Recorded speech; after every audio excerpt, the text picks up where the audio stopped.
అందరికీ నమస్కారం. అందిన జాబిలి రచన ఏ శ్రీదేవి గారు. 6వ ఎపిసోడు. చదువుతున్నది దేవి. చూడగానే లైక్ చేయడం మర్చిపోకండి. ఎవరి పెళ్లి మాధురి మీనాక్షి అన్నం కలుపుకుంటూ కూతురు వంక చూసింది.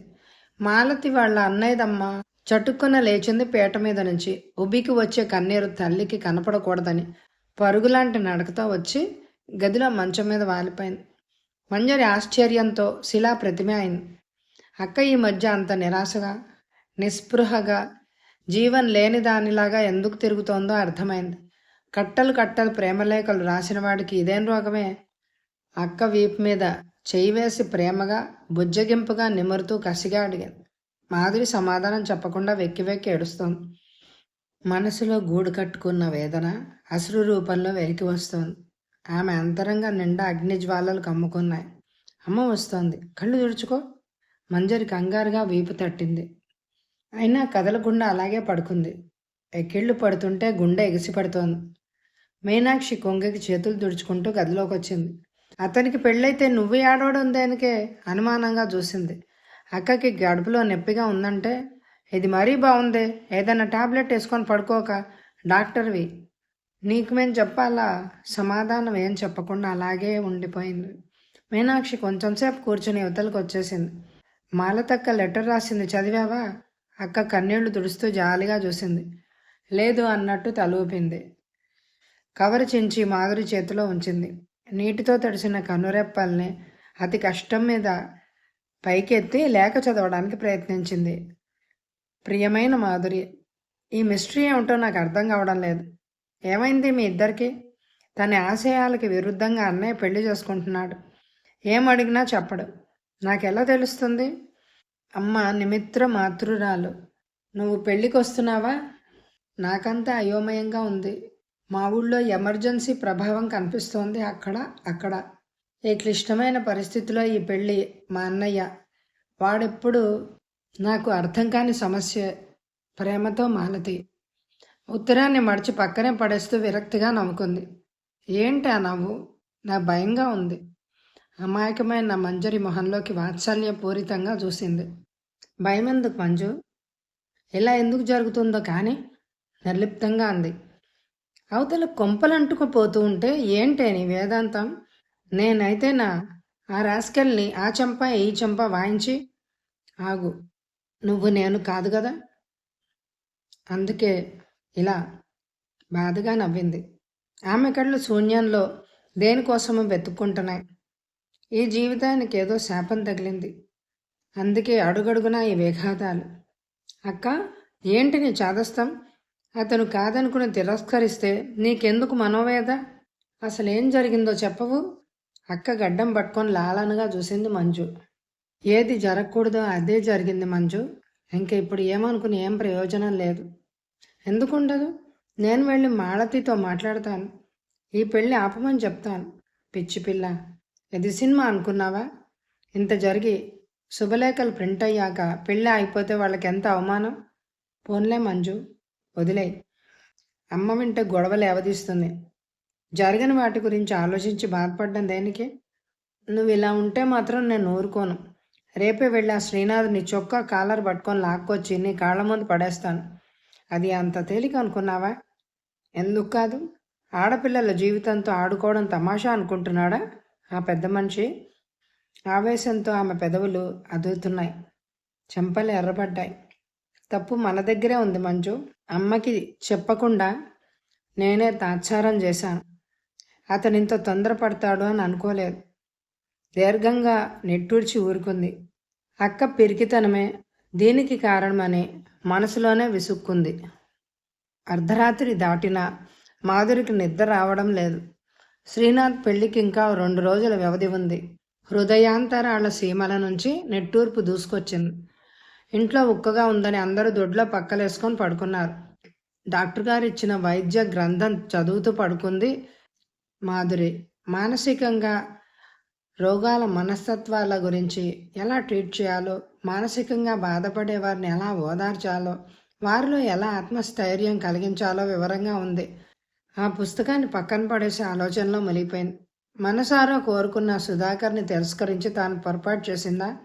అంతస్తుల్లో అడ్డుగోడల్ని అధిగమించలేని నిస్సహాయత. తన అణువణువులో నిండిపోయిన శ్రీనాథ్ తలుపులు ఎలా చెరిపివేయడం? జాప్యం చేసి తనే అతని మనసును ముక్కలు చేసింది. రెండవసారి కూడా వలుపులో ఓడిపోయి అతని మనసు ఎంత గాయపడిందో. అతన్ని ఆప్యాయంగా ఒడిలోకి తీసుకుని లాలించి ఓదార్చి స్వాంతని చేకూర్చే అదృష్టం, అవకాశం రెండూ తనకు లేవు. దబదబా తలుపులు బాధినా చప్పుడైంది. ఉలిక్కిపడి భయంగా చూసింది తలుపు వంక. ఊపిరి బిగబట్టి అలాగే చూస్తోంది. మళ్ళీ అదే చప్పుడు, తలుపు బాధిన శబ్దం. శరీరంలో ప్రాణం లేని దానిలాగా నడిచి వెళ్ళి తలుపు తీసింది. ఆ వ్యక్తి విసురుగా లోపలికొచ్చి తలుపు మూసేసి మూసిన తలుపులకి ఆనుకొని కళ్ళు మూసుకొని ఆయాసపడుతున్నాడు. సన్నగా పడుతున్న వెలుగులో అతని ముఖం చూసి నిర్ఘాంతపోయింది. ఆమె మొహం రక్తం లేనట్టు పాలిపోయి కళావిహీనం అయిపోయింది. గుండె వేగంగా స్పందించింది. మీరా అంది కంపించే స్వరంతో. కొంచెంసేపు తనను తాను నిగ్రహించుకుని కళ్ళు విప్పాడు. ప్లీజ్, ఒక్క అరగంట నాకు ఆశ్రయం ఇవ్వండి. పోలీసులు నన్ను తరుముకొస్తున్నారు. ప్రాణభయం ఆ స్వరంలో. పోలీసులు అన్న మాట వినగానే ఆమె ప్రాణం కడగట్టినట్టు అయింది.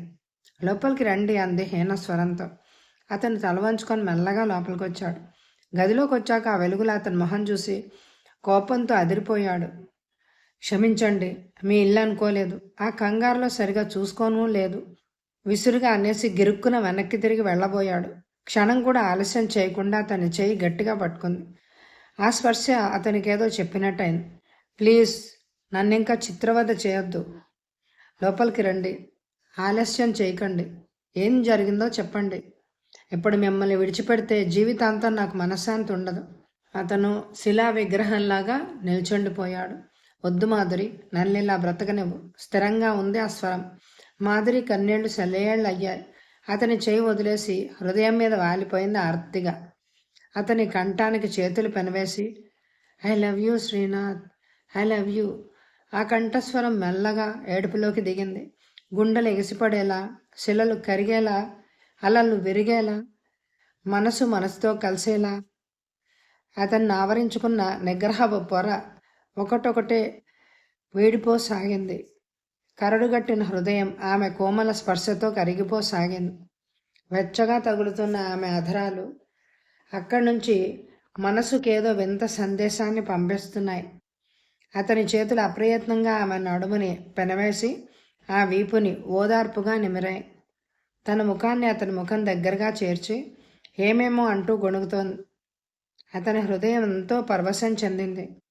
అతని మనసు చెప్పలేని ఆనందాన్ని పొంది ఆమెను మరింత గాఢంగా హృదయానికి హత్తుకుని నుదుటి మీద గాఢంగా చుమ్మించాడు.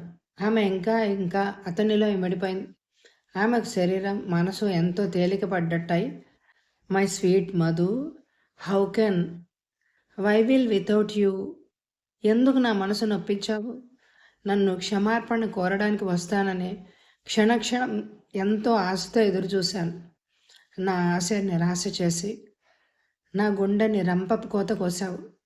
అందుకే నీ మీద కోపంతో పెళ్లికి సమ్మతించాను. పెదవులు బిగించి కోపం అభినయించాడు. ఎవరో అదృష్టశాలి అంది అతని నుంచి విడిపడే ప్రయత్నం చేయకుండానే. ఇదిగో ఈమె అన్నాడు ఆమెను మరింత గాఢంగా హత్తుకుంటూ. వేళకోళం కాదు, నిజం చెప్పండి, ఎందుకు చేశారు ఇలా? ఆమె బ్రతుకు ఏమవుతుంది? బాధగా గొణిగింది. పెళ్ళి ఇంకా 2 రోజులేగా ఉంది. ఈ పోలీసులు తరుముకు రావడం ఏమిటి? భయంగా చూసింది. అరవకు. ఆమె నోటి మీద చెయ్యేసి తలను మరింత గాఢంగా హృదయానికి చేర్చుకున్నాడు. వీధిలో కర్కశమైన పోలీసు బూట్ల చప్పుళ్ళు, ఈలలు. ఆ అడుగుల శబ్దం రాను రాను దగ్గరవుతోంది. మాధురి గుండెలు భయంతో గబగబా మండుతున్నాయి. అతను నిశ్చింతగా ఆమె తల నిమురుతూ పారవశ్యంలో ఉండిపోయాడు. ఏమండి, ఏమిటా చప్పుడు? అతను కళ్ళు తెరిచి ఒక్క క్షణం చెవులు రిక్కించి బూట్ల చప్పుడు విన్నాడు. అతని మొహం విపరీతమైన భయంతో చెలించిపోయింది. చటుక్కున మాధురిని వదిలేసి గది 4 మూలలా వెతికాడు. ఆమె అయోమయంగా చూసింది. విడిచిన బట్టలు వేసే పెట్టె కనిపించింది. క్షణం ఆలస్యం చేయకుండా అందులో దూరిపోయాడు. ఆమె కర్తవ్యం స్ఫురించిన దానిలాగా చటుక్కున లైట్ ఆర్పేసి ఒక మూల నుంచుంది, భయంతో వణికిపోతూ. క్షణాలు బరువుగా దొర్లిపోతున్నాయి. మృత్యుదేవత అడుగు మోపడానికి ముందు అలుముతున్న భయంకరమైన ప్రశాంతతలాగా ఉంది. పోలీసులు చేస్తున్న హడావిడితో వీధి కుక్కలు లేచి గట్టిగా మొరుగుతున్నాయి. ఆమెకి భయంతో ముచ్చెమటలు పోస్తున్నాయి. అతనికి గుహలో బంధింపబడ్డట్టు చిత్రమైన అనుభూతి కలుగుతోంది. ఉచ్ఛ్వాస నిశ్వాసాలు బరువుగా సాగుతున్నాయి. గుండెలు వేగంగా కొట్టుకుంటున్నాయి. తలుపు మీద టకటకా కొట్టిన శబ్దం కావడంతో ఆమె గుండె ఆగినట్ట పనైంది. లాఠీలతో తలుపు బాదిన శబ్దం రాను రాను అధికమవుతోంది. చీకటి గుహలాంటి ఆ పెట్టెలో ఊపిరి బెగబట్టి చూస్తున్నాడు అతను. మృత్యు మందిరానికి వేసిన కిటికీలాగా ఉన్నాయి ఆ పెట్టెకి ఉన్న చిన్న రంధ్రాలు. అందులోంచి కళ్ళు చికిలించి చూస్తే గదిలో మూల బొమ్మలా నిల్చున్న మాధురి కాక ఆమె చీర మధ్య భాగం మాత్రం కనిపిస్తోంది. గదంతా నిశ్శబ్దంగా, అతని హృదయంలా, రేపు తను చూడలేని ఉదయంలా, జీరో వోల్ట్ బల్బు కాంతిలో ఆ గది. తలుపులు బాదుతున్న చప్పుడు దుర్భరంగా ఉంది. పాస్కి వెళ్దామని లేచిన శివప్రసాద్కి తలుపును బాదుతున్న శబ్దం కర్ణ కఠోరంగా వినిపించింది. దొంగలేమో భయంతో వణికిపోయాడు. వాడి మొహం భయంతో కళావిహీనం అయిపోయింది. తల్లి భుజం మీద చేయేసి గట్టిగా కుదుపుతూ లేపాడు. ఏమిట్రా, ఏమైంది? కంగారుగా లేచి కూర్చుంది. ఎవరో తలుపు బాదుతున్నారే అంటూ గుండెల మీద చేతులేసుకుంది. ఏంటమ్మా గోల? మంజరి అట్నుంచి ఇటు పొర్లుతూ విసుక్కుంది. నేనిద్దరు దొంగలతోలా? లేవే, ఎవరో తలుపులు బాదుతున్నారు. అక్కయ్యేది? మాధురి మంచం ఖాళీగా ఉండడం చూసి విభ్రాంతిగా చూసింది కూతురి వైపు. ఉండు, ఎవరో చూసొస్తాను. లేచి నుంచుని జుట్టు సరిచేసుకుని తలుపు వైపు నడిచింది. మంజు, తలుపు తీయకే. మాధురి చేసిన రహస్య హెచ్చరిక మంజరికి వినిపించలేదు. ఎవరండి లోపల? తలుపు తీయండి. పోలీసుల అరుపులు భరించరానివిగా వినపడుతున్నాయి. మాధురి ముందుకు దూకి చెల్లెలు చేయబట్టి ఆపెంతలో ఆమె తలుపు తీయనే తీసింది. నలుగురు పోలీసులు హడావిడిగా లోపలికొచ్చారు. మీ ఇల్లు సోదా చెయ్యాలి. వాళ్లలో ఒకడు జబర్దస్తిగా లోపలికొచ్చాడు. ఎందుకు? మంజరి కొరకొరా చూసింది. ఇటుగా ఒక అతను పారిపోయి వచ్చాడని అనుమానం. సెర్చ్ వారెంట్ తీసుకొని రేపొద్దున రండి. ఉరిమి చూసింది మంజరి. అదేం లేదు, ముందు మీ ఇల్లు సోదా చేయాలి. ఇంట్లోనే దూరుండాలి. ఒక పోలీసు జబర్దస్తిగా ముందుకొచ్చాడు. మాధురి గుండెల్లో రైళ్లు పరిగెడుతున్నాయి. కాళ్ళు గజగజా వణుకుతున్నాయి. శ్రీనాథ్ దాక్కున్న పెట్టెవంక చూడకుండా 1000 దేవుళ్లకు మొక్కుకుంది. మీనాక్షి ఈ హడావిడేమిటో అర్థం కాక వెర్రిదానిలాగా చూస్తూ నిలబడిపోయింది. ఇద్దరు పోలీసులు ఇంట్లో చొరబడి 4 మూలల సూదుల్లాంటి చూపులతో వెతికి పారేస్తున్నారు. ఒక పోలీస్కి విడిచిన గుడ్డలు పెట్టె చూడగానే కళ్ళు మెరిశాయి. దానిమీద టకటకా 2 సార్లు కొట్టాడు. 4 అడుగులు అటు ఇటు నడిచి చటుక్కున పెట్టె మూత తెరిచాడు.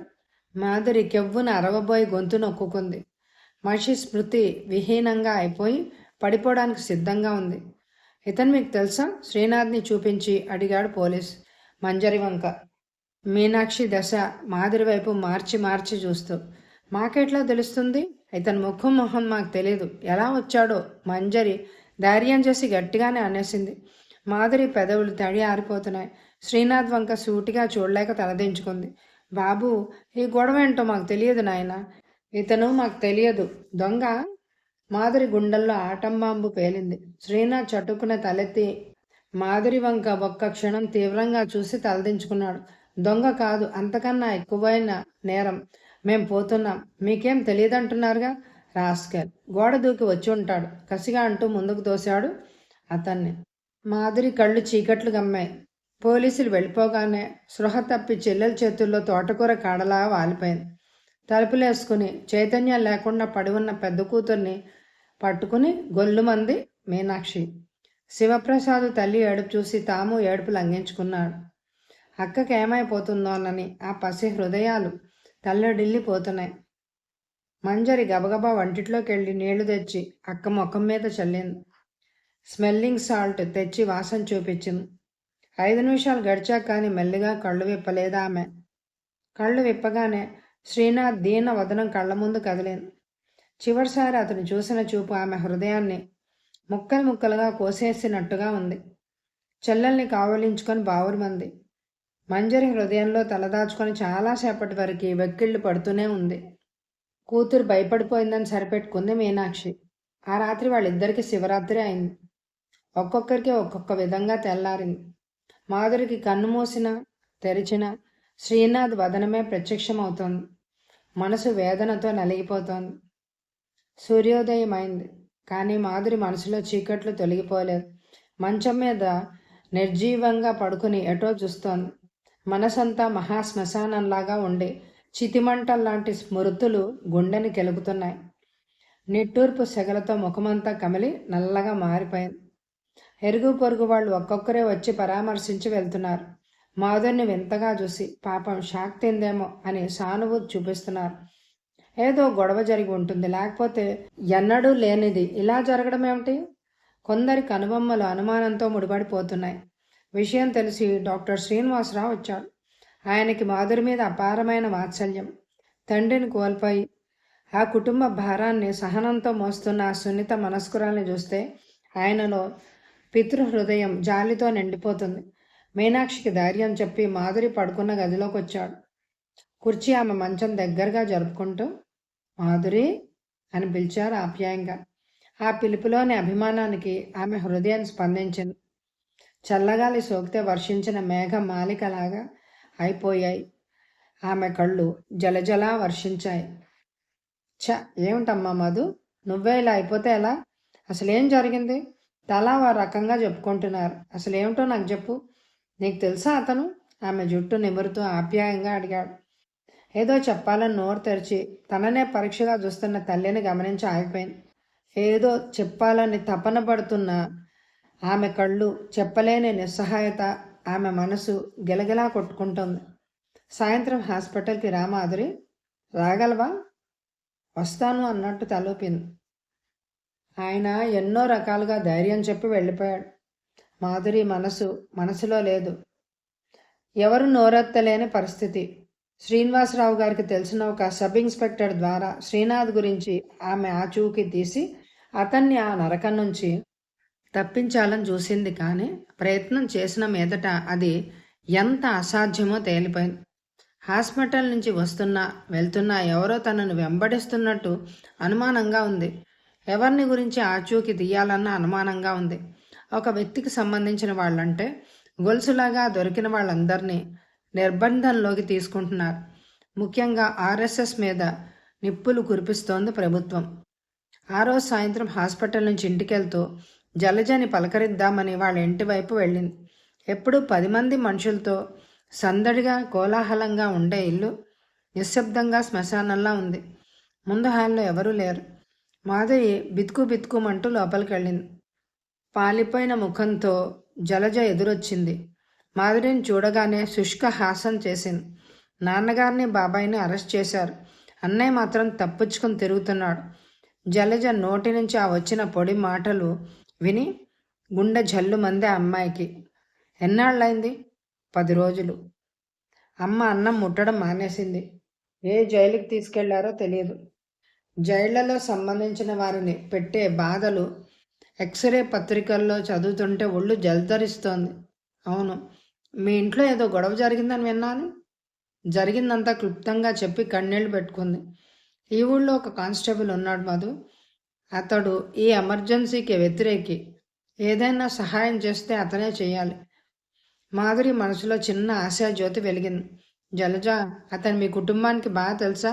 ఒకసారి వాళ్ళ ఇంటికి వెళ్ళొద్దామా? శ్రీనాథ్ గురించి అతనికి ఏమైనా తెలుసేమో. తొందరపడకు, నిదానంగా అతన్ని కలుసుకుందాం. అతని మీద ఎవరికైనా అనుమానం వస్తే అతని ఉద్యోగానికే మోసం రావచ్చు. పత్రిక చూస్తూ కూర్చో, నేను ఇప్పుడే వస్తా అంటూ లోపలికి వెళ్ళింది. పేపర్ చేతిలోకి తీసుకొని తుళ్ళిపడింది. అన్ని ఎమర్జెన్సీ వార్తలే. రహస్యంగా నడపబడుతున్న పత్రిక అది. మాధురి గుండె వేగంగా కొట్టుకుంటోంది. వేళ్లు సన్నగా వణుకుతున్నాయి. కన్నీళ్ల మధ్య నుంచి అక్షరాలు వింత రాక్షసుల్లా కనిపిస్తున్నాయి. అందులో ఎంతమందిని అరెస్ట్ చేశారో, ఎలా హింస పెట్టారో ఉంది. అది చదవలేక పత్రిక పక్కన పడేసి గట్టిగా కళ్ళు మూసుకుంది. కళ్ళ ముందు ఏవో భయంకరమైన దృశ్యాలు కనిపించి చట్టుక్కున కళ్ళు తెరిచింది. ఎదురుగా జలజ కాఫీ తెస్తూ కనిపించింది. నేను వెళ్తాను జలజ. ఇంకొక క్షణం కూడా అక్కడ నిలవబుద్ధి కాలేదు ఆమెకి. కూర్చో, కాఫీ తాగు. ఇంతలో అన్నయ్య వచ్చేస్తాడు. వాడికేమైనా వివరాలు తెలిసేమో కనుక్కుందాం. ఇతను ఆర్ఎస్ఎస్లో ఉన్నాడని నీకు తెలుసా? తెలీదు. మరింకేం తెలుసే? ఏం తెలుసుకోకుండా ప్రేమించేయడం తెలుసా? జలజ. ఏంటి మధు, మరి చిన్న పిల్లవైపోతున్నావు. ఈ కారు మేఘాలు ఎప్పుడు ఇలాగే ఉండిపోవు. ధైర్యంగా ఉండు. మా ఇంట్లో ఇది మామూలే. ముందుగా అనుకుంటూనే ఉన్నాం. కాకపోతే అమ్మని చూస్తే బాధ అనిపిస్తుంది. నాన్న ఆరోగ్యం కూడా అంత మంచిది కాదు. అక్కడ ఎలా ట్రీట్ చేస్తున్నారో ఏమో. జలజ మొహంలో బాధ వీచికలు దట్టంగా అలుముకున్నాయి. వస్తానే జలజ. అప్పుడప్పుడు కనిపిస్తూ ఉండు మాధురి. అందరం ఒకే బోట్లో పయనిస్తున్నాం. ఎవరికెవరూ ధైర్యం చెప్పే స్థితిలో లేం. జలజ మాటలు నెమరేసుకుంటూ మెల్లగా ఇంటి దారి పట్టింది. మెదడు నిండా ఆలోచనలు ఈగల్లా ముసురుకుంటున్నాయి. వస్తూనే నీరసంగా పడక కుర్చీలో వాలిపోయిన అక్కను చూడగానే మంజరి ప్రాణం ఉసూరుమంది. అక్క, ఈ ఫోజు మానేసి లే, త్వరగా స్నానం చేయి. ప్రాణం హాయిగా ఉంటుంది. నీకు ఒక గుడ్ న్యూస్ చెప్తాను. అక్కలో ఉత్సాహం రేపాలని చూసింది. ఏంటి మంజు, గుడ్ న్యూస్ ఏముంటుంది అసలు? అది నాకు వెల్తిగా నవ్వింది. ముందులే, నువ్వు స్నానం చేయి, ఆ తర్వాత చెప్తాను. బలవంతాన చెయ్యి పట్టి లాగి బాత్రూమ్ వైపు తోసింది. బడలిక తీరేలా స్నానం చేసి తెల్లని ఫుల్వాయిల్ చీర కట్టుకుంటూ ఉంటే మనోవీధిలో శ్రీనాథ్ తళుక్కుమని మెరిశాడు. దీర్ఘంగా నెట్టూర్చి యాంత్రికంగా జడవేసుకుంది. మంజరి నవ్వుతూ వచ్చి ఒక కవర్ చేతిలో పెట్టింది. ఎక్కడిది? ఎక్కడి నుంచి? వణికే గొంతుతో తీవ్రంగా చూసింది. చదువు, తెలుస్తుందిగా. చిలిపిగా నవ్వింది మంజరి. ఆసక్తి లేకుండా ఉత్తరం చదివింది. మాధురి గారికి నమస్కారాలు. మిమ్మల్ని చూసిన దగ్గర నుంచి నా మనసు స్వాధీనంలో లేదు. అమ్మా నాన్న కట్నం అని గొడవ చేస్తున్నా నా మనసు మీపై లాగుతోంది. మిమ్మల్ని మర్చిపోలేను. తల్లిదండ్రుల్ని ఎదిరించనూ లేను. అందుకే ఈ సాహసం చేస్తున్నా. మీకు ఇష్టమైతే వెంటనే లెటర్ రాయండి. నేను మిమ్మల్ని రిజిస్టర్ మ్యారేజ్ చేసుకుంటాను. మీరు ప్రాక్టీస్ మొదలు పెడితే ఎన్ని వేలైనా సంపాదించగలరు. నాకు ఆ విశ్వాసం ఉంది. ప్రతిభ, తెలివితేటలు విరజిమ్మే మీ కళ్ళు ఆ విషయాన్ని చెప్పక చెప్తున్నాయి. ప్లీజ్ నా మీద దయ ఉంచి ఈ వివాహానికి అంగీకరించండి. పెళ్ళి అయిపోయాక ఎవరెన్ని వాగినా మనం లెక్క చేయాల్సిన పనే లేదు. నా సంగతి కాస్త దయగా ఆలోచించండి. మీ దివ్య సౌందర్యానికి దాసుణ్ణి అయిపోయాను. కనికరిస్తారో లేక కినుకు చూపుతారో మీవాడు కావాలని ఉవ్విళ్ళూరుతున్న మాధవరావు. చదవడం పూర్తి చేసి ఆ లేఖని మంజరి మీదకి విసిరి కొట్టి చెరచెరా నడిచి వెళ్ళిపోయింది మల్లెపందిరి దగ్గరికి. అక్క, ఏంట ఈ పిచ్చితనం? ఆ శ్రీనాథ్ ఇంకా తిరిగి వస్తాడని అన్నా నేను నమ్మకం. నోర్మే, పిచ్చిగా వాకు. అసలు నా విషయం నువ్వు ఎత్తకు. అక్క, నిన్ను చూసి నవ్వాలో ఏడవాలో అర్థం కావడం లేదు. కులం కాకపోయినా పర్వాలేదని అమ్మని ధైర్యంగా ఎదిరించనూ లేవు. అతని మీద ఆశ వదులుకోనూ లేవు. అవునే, వదులుకోలేను. జీవితాంతం ఇలాగే ఉండిపోతాను. నీకేం నష్టం? నువ్వు అంటావు బాగానే ఉంది. నీలాగా సన్యాసినై నన్ను బ్రతకమంటావా? అక్కర్లేదు. నా మూలంగా నువ్వెందుకు కోరికలు చంపుకోవడం? మంజరి బాధగా నవ్వింది. నీ ధోరణి నాకేం అర్థం కావడం లేదు. అతన్ని మర్చిపోతానేమోనని ఆ లెటర్ కూడా నీకు కనపడకుండా దాచేశాను. ఏ లెటరే? శ్రీనాథ్ రాశాడా? ఏది? నాకు చూపించకుండా ఎందుకు దాచావు? ఎంత ధైర్యం నీకు? నన్ను నా బ్రతుకుని చూస్తుంటే నీకు కూడా నవ్వుగా ఉంది కదూ? చెల్లెలు భుజాలు గుచ్చి పట్టుకొని ఆ కళ్ళలోకి జాలిగా చూసింది. అవును, మరి సమస్య ఎలా పరిష్కరించుకోవాలో నీకు తెలియదు. దానివల్ల ప్రయోజనమో లేదు. అందుకే దాచేశాను. ప్లీజ్ మంజు, చిత్రహింస చేయకు. ఆ లెటర్ ఇచ్చేయి. భగ్న హృదయంతో అతనేం రాశాడో చదువుకొని. మంజు, ప్లీజ్, నీ కాళ్ళు పట్టుకుంటా. మాధురి దీన వదనం, కన్నీళ్లు చూశాక మంజరికి కడుపులో చేయబట్టి దేవినట్టు అనిపించింది. ఎంతటి మహత్తర శక్తి దాగి ఉంది ఈ దివ్య ప్రణయంలో. మాధురి అన్న తల్లి పిలుపు విని ఇద్దరు సర్దుకొని కూర్చున్నారు మంచం మీద. కన్నీళ్లు తుడిచేసుకొని మామూలుగా ఉండాలని ప్రయత్నించింది మాధురి. మీనాక్షి వచ్చి కూతురులు ఇద్దరి మధ్య కూర్చుంది. వాళ్ళు మళ్ళీ ఉత్తరం రాశారే? ఎవరమ్మా? నెల్లూరు నుంచి మీ పెదనాన్న తెచ్చిన సంబంధం.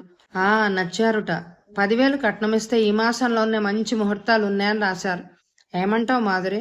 అమ్మా, నీకెన్నిసార్లు చెప్పాను, నేను ఇప్పుడు పెళ్లి చేసుకోను. ఈ విషయం మళ్ళీ నా దగ్గర ఎత్తకు. వాళ్ళు అంతగా కావాలని రాస్తున్నారు. మనకు అక్కర్లేదని రాసాయి. కాళ్ళ దగ్గరకు వచ్చింది కాదనుకుంటే ఎట్లాగే? 10,000 నీ దగ్గర సిద్ధంగా ఉన్నాయా? ఎట్లాగో నా తంటాలు నేను పడతాను. అమ్మా, ఇంకోసారి చెప్తున్నాను విను. నిన్ను పిల్లల్ని అసహాయ స్థితిలో వదిలేసి నా స్వార్థం నేను చూసుకోలేను. నన్ను వదిలేయి. మాధురి అలా చెప్పిందంటే ఆ నిర్ణయానికి ఇంకా తిరుగుండదని మీనాక్షికి బాగా తెలుసు. మరి వచ్చే ఎపిసోడ్లో కలుసుకుందామా మరి? ఈ ఎపిసోడ్ నచ్చితే మీ అభిప్రాయాన్ని కామెంట్ ద్వారా నాకు తెలియచేయండి. Thank you very much my dear friends.